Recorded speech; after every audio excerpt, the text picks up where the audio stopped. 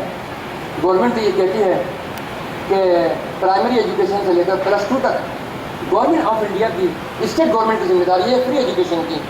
لیکن جو ٹرینڈ ہے اس کو آپ دیکھیے کہ 2007-2008 میں, جی 2007-2008 کے اندر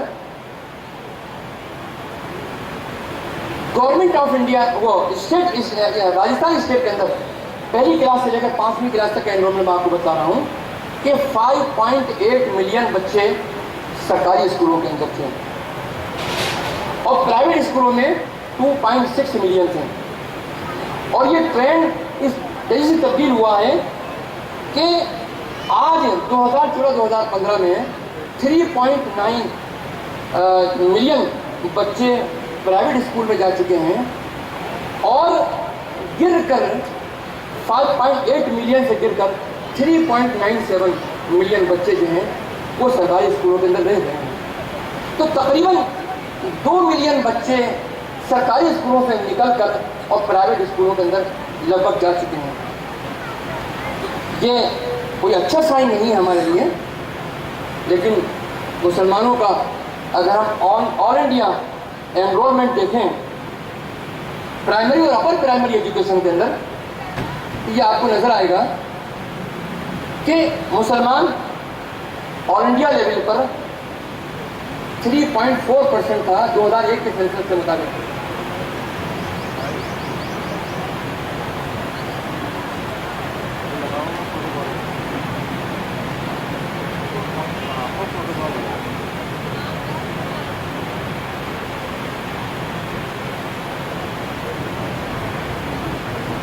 میں بھی بحیثیت ایک چیئرمین کے کرسچن اکیڈمی کے جناب سنیل کمار راجونشی جو IAS ہیں, جو 2010 کے پاس آؤٹ ہیں ہمارے سینٹر سے, ان کو میں نے ابھی پریزنٹ کرنے کے لیے بلایا ہے. وہ ہمارے درمیان موجود ہو کر مجھے بڑی خوشی مسرت محسوس ہو رہی ہے. تو میں یہ عرض کر رہا تھا کہ مسلمانوں کی جو پاپولیشن تھی 2001 کے سینسس کے مطابق وہ تقریباً 13.4 تھی اور 2007 میں مسلمانوں کا جو کی پریزنس تھی وہ تقریباً 9% تھی پرائمری ایجوکیشن کے اندر, اور اپر پرائمری ایجوکیشن میں تقریباً 7% تھی. اب آج ہماری جو پاپولیشن ہے وہ 14.23% ہے 2011 کے سینسس کے مطابق, اور اپر پرائمری ایجوکیشن میں 14.4 14.4 ہمارا پہنچ چکا ہے پرائمری ایجوکیشن کے اندر, یعنی لگ بھگ ہم برابر آ چکے ہیں. اسی طریقے سے اپر پرائمری ایجوکیشن کے اندر ہمارا جو پرسنٹیج ہے وہ 12.6% ہے. اس کا مطلب یہ ہوا کہ بہت زیادہ الارمنگ نہیں ہے. اس کا مطلب یہ صاف نکلتا ہے 2007 میں سچر کمیٹی کی رپورٹ آئی تھی, اس کے بعد سے ہمارا جو گراف ہے جو اونچا ہونا شروع ہوا ہے. تو یہ خاص یہ بات دکھا رہا ہے کہ مسلمانوں کے اندر جو ہے اویئرنیس ہے, مسلمان اپنے آپ کو گیئر اپ کر رہا ہے ایجوکیشن کے اندر. لیکن راجستھان کی صورتحال ہمارے لیے اچھی نہیں ہے, کیونکہ مسلمانوں کی جو پاپولیشن ہے 2001 کے مطابق 8.5% تھی, جبکہ 2007 میں ہمارا پرائمری ایجوکیشن میں جو ریشو تھا وہ 2% تھا, یعنی ہم 6% پیچھے ہوتے ہیں ایک طریقے سے 6%. اور آج 2011 کے مطابق 9.0% ہماری پاپولیشن ہے, جبکہ ہمارا جو اپر پرائمری ایجوکیشن میں جو ہمارا ریشو ہے وہ 6.3 ہے. تو اس کا مطلب یہ ہوا کہ پرائمری ایجوکیشن کے اندر تو ہم نے تھوڑا سا گیئر اپ کیا ہے, لیکن اپر پرائمری ایجوکیشن میں ہمارا پرسنٹیج ابھی بھی بہتر نہیں ہے. اب راجستھان کی صورتحال جو وہ آپ کے سامنے رکھنا چاہتا ہوں وہ اب میں ابھی تک تو میں نے آپ سے پرائمری ایجوکیشن کا کیا, لیکن پرائمری ایجوکیشن سے لے کر اور ہائر سیکنڈری ایجوکیشن تک کا میں آپ کو بتانا چاہتا ہوں کہ مسلمان 2014 اور 2015 کا جو گورنمنٹ آف انڈیا کی رپورٹ ہے اس کے مطابق پرائمری ایجوکیشن میں 8.52% ہیں مسلمان، اور گرتے گرتے ہائر سیکنڈری ایجوکیشن میں 3.76%، یعنی تقریباً 10ویں کلاس میں داخلے سے پہلے تقریباً 60% بچوں کا ڈراپ آؤٹ ہو جاتا ہے راجستھان کے اندر. اور یہ ہمارے لیے محمود خان صاحب بڑا الارمنگ ہے. تو ہم نے ابھی تک آپ کے سامنے کوانٹٹی اور کوالٹی ایجوکیشن کی بات کی کہ ہم نے یہ بات کہی تھی آپ سے کہ ہر مسلمان چاہتا ہے کہ اچھی تعلیم حاصل کرے اس کا بچہ، اور یہ بھی چاہتا ہے کہ اس کا ہر بچہ تعلیم حاصل کرے. لیکن آل انڈیا کے اندر وہ یہ تو میں نے کوانٹٹی آف ایجوکیشن کی بات کر لی، اب میں کوالٹی ایجوکیشن کی بات کرنا ہوں. کوالٹی ایجوکیشن جب بھی حاصل ہو سکتی ہے جب کہ اسکول میں ہماری پریزنس بہتر ہو. تو جناب ہم نے بیمارو اسٹیٹ کا ایک وہ گراف بنایا ہے جناب. بیمارو اسٹیٹ یعنی بہار، ویسٹ بنگال، مہاراشٹر اور راجستھان اور یو پی، ان کو ہم نے نام دیا ہے بیمارو اسٹیٹ، جہاں کے 50% سے 70% کے درمیان جو پیلے رنگ کے اندر ہیں وہاں ہمارے اسکول میں پریزنس ہمارے بچوں کی ہے. جبکہ آپ ساؤتھ میں دیکھ لیجیے تقریباً 100% پریزنس ہے، لاسٹ میں آپ دیکھ لیجیے 99% تک یہ پریزنس بچوں کی. تو جب بچہ ہمارا اسکول میں رہے گا ہی نہیں تو اس کی کوالٹی ایجوکیشن کی بات کیا کر سکتے ہیں. آپ یہ دیکھیے کہ میں بھی اسکول چلاتا ہوں، مسلمانوں کی کا جو سوشل کمٹمنٹ ہے، کزن کی شادی ہے مثال کے طور پر، اور والد یا والدہ آتی ہیں اور بچوں کے ایک ہفتے کے لیے لے کے چلے جاتے ہیں.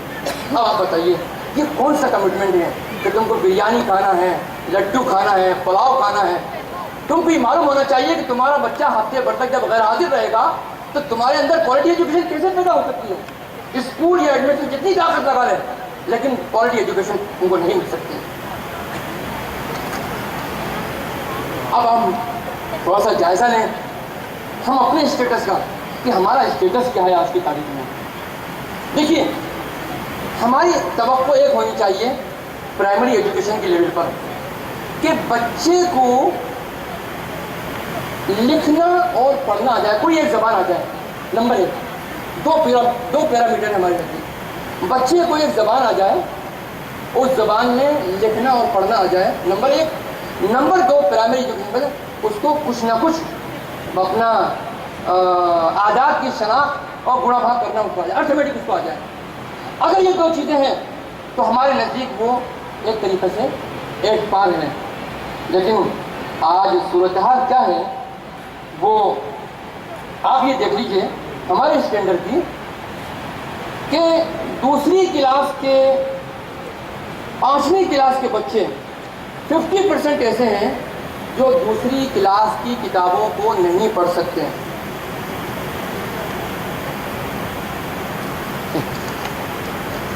ٹھیک ہے. اسی طریقے سے دوسری کلاس کے اندر 20% بچے ایسے ہیں جو کہ 1 سے لے کر 9 تک کے جو اعداد ہیں، فگر ہیں، ان کی شناخت نہیں کر سکتے. یہ گورنمنٹ آف انڈیا کا آنکڑا ہے، الگ شمار ہے. تیسری کلاس کے 40% بچے ایسے ہیں جو کہ 100 تک کی گنتی نہیں جانتے ہیں. اسی طریقے سے 5ویں کلاس میں 50% بچے ایسے ہیں جو 2 ڈیجٹ اگر ان کے سامنے پیش کر دی جائے تو ان کو نہیں ریکگنائز کر پائیں گے. جبکہ یہ دوسری کلاس کا سلیبس ہے. 8ویں کلاس کے اندر تقریباً 50% بچے ایسے ہیں، 50% بچے ایسے ہیں جو کہ تقسیم کرنا اور ڈویژن کرنا نہیں جانتے. جبکہ یہ 4تھی اور 5ویں کلاس کا ایک طریقے سے سلیبس ہے. تو اب نتیجہ کیا نکلا یہ بتائیے. ہمارا ہر بچہ اسکول کے اندر نہیں ہے، یعنی ڈراپ آؤٹ ہو رہا ہے، اور ہمارا ہر بچہ اچھی تعلیم حاصل نہیں کر پا رہا، اتنی کوئی پریزنٹ نہیں ہے. تو دونوں میدانوں کے اندر ہمارے اوپر مار پڑ گئی. اور اس کا نتیجہ کیا نکلا؟ اس کا نتیجہ یہ نکلا کہ جو بیسک پیرامیٹرس ہیں، ان بیسک پیرامیٹرس کے اندر ہم جو ہے فیل ہو گئے ہیں. ہمارے نزدیک بیسک پیرامیٹرس کیا ہیں؟ کمیونٹی بیس کے اسکول ہوں گے، وہ میں آپ کے سامنے رکھنا چاہتا ہوں. جناب شاہد صاحب، کمیونٹی بیس کے جو اسکول ہیں ان کے ہمارے نزدیک 3 پیرامیٹر ہیں. پہلی بات تو یہ ہے کہ ایکسیسیبلٹی ہو، یعنی ہمارے علاقے کے آس پاس ہو اسکول، تاکہ ماحول جب خراب ہوتا ہے تو بچوں کا ڈراپ آؤٹ ہوتا ہے، بچے آسانی سے نہیں پہنچ سکتے. لہذا ایکسیسیبل ہونا چاہیے ہمارا اسکول، نمبر 1. نمبر 2، ہمیں کوالٹی ایجوکیشن بچوں کو دینی چاہیے. نمبر 2، معیاری تعلیم بچوں کو دینی چاہیے.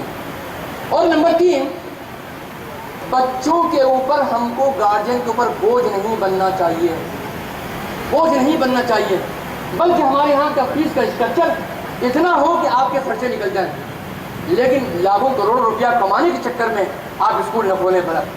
یہ میری خاص طور پر NGOs کو نصیحت ہے. تو ایکسیسیبلٹی، کوالٹی اور افورڈیبلٹی، اگر یہ تینوں چیزوں میں سے کوئی چیز نہیں ہے تو ہم فیلئر کے تصور کی جائیں گے. اور یہی چیز تھی جس نے مجھے مجبور کیا کہ میں آج ایک نیا اسکول آپ کے سامنے کھول رہا ہوں، اس تصور کے ساتھ میں اس میں یہ تینوں چیزیں انشاءاللہ پائی جائیں گی. اور میں آج ایک اسکول کھول رہا ہوں، لیکن میں آپ سے وعدہ کرتا ہوں کہ ہر سال جے پور کو میں ایک اسکول دوں گا انشاءاللہ. اور یہ میرا وعدہ اس صورت میں ہے جب کہ میں قرض کے اندر ڈوبا ہوا ہوں، قرض میں دبا ہوا ہوں. اگر یہ میرا قرض اتر جائے گا تو انشاءاللہ میں وعدہ کرتا ہوں کہ 2 یا 3 اسکول ہر سال جے پور کو دوں گا انشاءاللہ. تو میرے عزیزوں اور دوستوں، میرا آخری پیغام آپ کے سامنے یہ ہے، اور وہ یہ ہے کہ مسلمانوں اور خاص طور پر NGOs کو اور خاص طور پر کاروباری لوگوں کو سوشل ایکٹیویزم پر بہت دھیان دینا چاہیے. آپ کو یہ بات اس ریفرنس میں سمجھنی چاہیے کہ مسلمانوں نے 2007 کے بعد جس طریقے سے سوشل ایکٹیویزم کیا اور اپنے سرمایہ کو گورنمنٹ کی پالیسیوں اور پالیسی سازوں کے انٹرکشن کے اندر اور ان پالیسیوں کو اپنے فیوریبل بنانے کے اندر اور ان کو اپنی بات سمجھانے میں جو صرف کیا اور جو انویسٹمنٹ کیا، اس کے نتیجے ہمارے سامنے ہے کہ آج مسلمانوں کا گراف پہلے سے بہتر ہے. امید یہ کی جا سکتی ہے کہ انشاءاللہ آئندہ اس سے بہتر ہوگا، لیکن سوال یہ ہے، یہ اسی وقت ممکن ہے کہ جب کہ پوری امت بیدار ہو، پوری امت حوصلہ کرے، پوری امت اس بات جذبے کے ساتھ میں آگے بڑھے کہ نہیں، جو بھی حالات ہو ہم بچی کو جہیز نہ دیں گے. سب سے بڑا جہیز ہمارے لیے بچی کے لیے زیور تعلیم ہے.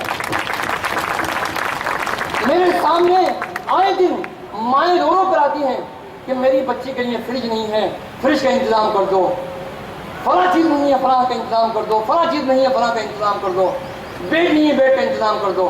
یہ سب کچھ ہو جائے گا تمہارے فرنیچروں پر، تمہارے ریفریجریٹر کے اوپر، تمہارے AC پر، سب پر زنگ لگ جانے والے 1 سال 6 مہینے کے بعد میں.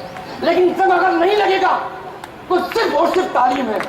لہذا تعلیم کے میدان میں تم حوصلہ پیدا کرو کہ ایک وقت کی روٹی کا پاگا کر کے تو اپنے بچوں کو تعلیم حاصل کرو گے انشاءاللہ. یہ وعدہ ہے انشاءاللہ. تو ماؤں، میں اپنی ماؤں بہنوں سے اور اپنے ٹیچروں سے یہ بات کہتا ہوں کہ وہ اپنے اندر کمٹمنٹ پیدا کریں کہ تمام سوشل ایکٹیویٹیز جس میں کہ پیسہ ضائع ہوتا ہے امت کا، لاکھوں روپے کی شادی ہوتی ہے. مجھے ایک کاشتکار ملا اور اس کے بعد صرف 1.5 ایکڑ زمین ہے، اور 1.5 ایکڑ زمین 5 لاکھ روپے کی بھی نہیں ہے. وہ میرے پاس تقریباً سال بھر سے چکر لگا رہا تھا کہ مجھ کو میری بچی کی شادی کرنی ہے. میں نے کہا بھائی ایک بچی کی شادی ہوئی، اس کی جو ہے بات جو ہے وہ بات چیت ٹوٹ گئی.